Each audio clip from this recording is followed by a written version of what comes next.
Welcome back to Indiana Wesleyan University, our live coverage of the NAIA National Championship. Randall King here along with Jonathan Smith. As we're just a few minutes away from the start of the men's 110-meter hurdles, the final of that race. Starters are not on the blocks yet, but this will be a final.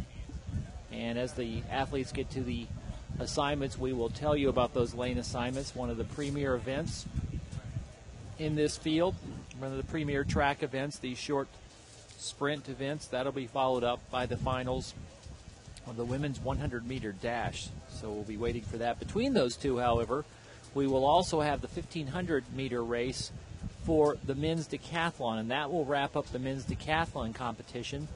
So we're going to sandwich that in between two sprints, and we'll get some idea of who is the best overall male athlete in this competition as they run their final race, the 1,500-meter.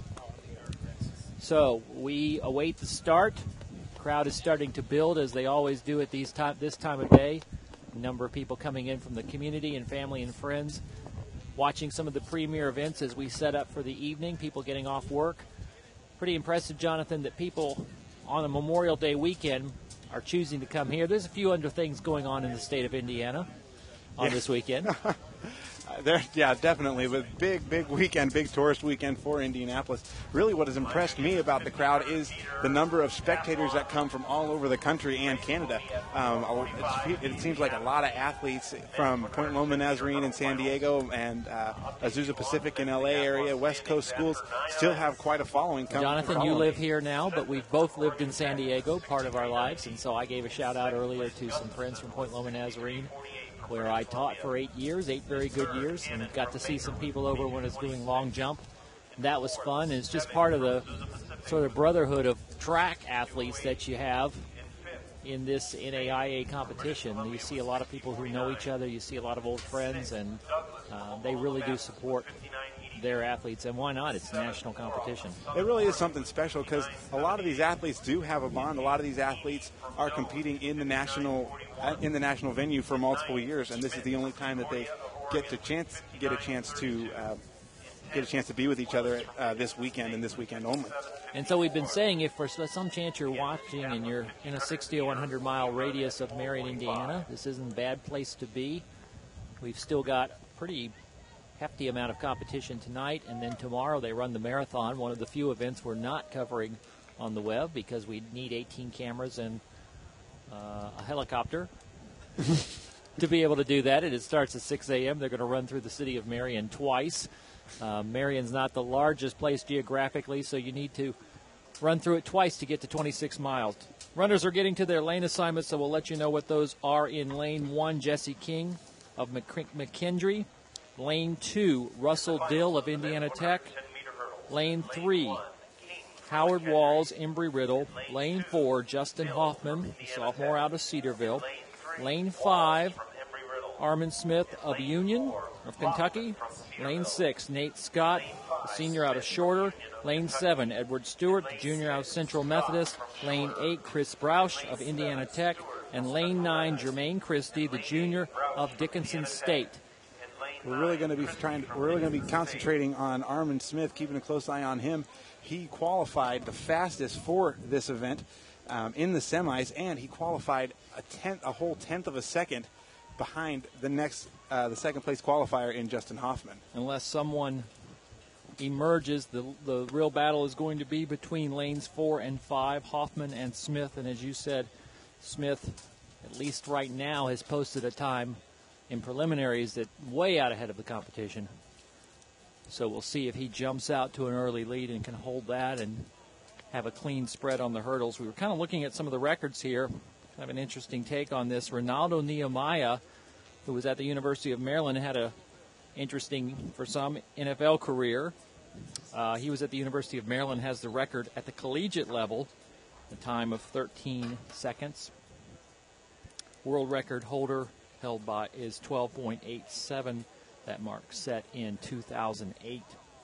But last year, to put it in NAIA terms, Virgil Mitchell of Doane College posted a 14.08.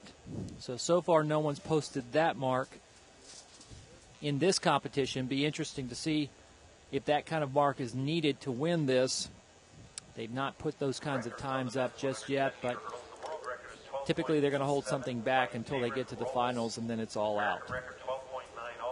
It would be interesting to see the NAIA record for the men's 110 hurdles and see how that compares with Virgil's time that he set last year of 14:08. Well, as long as you mention it, 13.74 is the NAIA record. At least if my notes here are accurate. And that was set in 2003 by Dominique de Gramont of Azusa Pacific, a perennial power at this tournament. So they're getting set.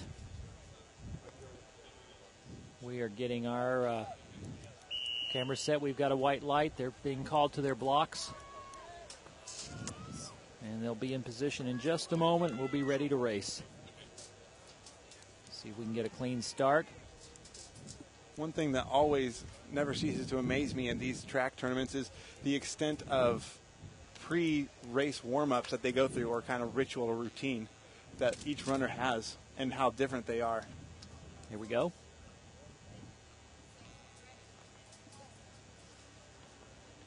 In the key, lane 5, Armin Smith.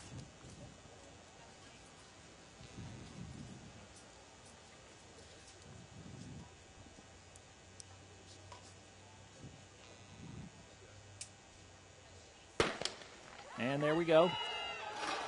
Taking in 5. Smith looks to be taking a lead, but it looks like Smith and Hoffman are running close, but we've got a couple of close. It's too close to call. Oh my goodness! I want to see the replay on that. Smith might have edged it out, but it is too close to call. Smith was really challenged as he was coming down the mark there, and it looks like we were looking at what kind of mark it would take. Unofficially, the winner 14.01. Wow, did they set a pace there? That would be full 0.7 of a second ahead of last year's winning mark. So these guys pushed each other. Going through, Smith looked like he had a little trouble getting over each of the hurdles, which can definitely slow an athlete down as they're trying to get through. And unofficially, Smith the winner. Would the following athletes please report to the awards area on the south? We'll get those on the screen for you in just a moment. The mark, unofficially, Smith 14.05. Scott from Shorter, who was not someone we were paying a lot of attention to, unofficially at second, 14.09, and then Stewart 14.13. So Armin Smith pulls it out as expected, but he really had to put out a good time to do that. I think the rest of the field probably pushed him.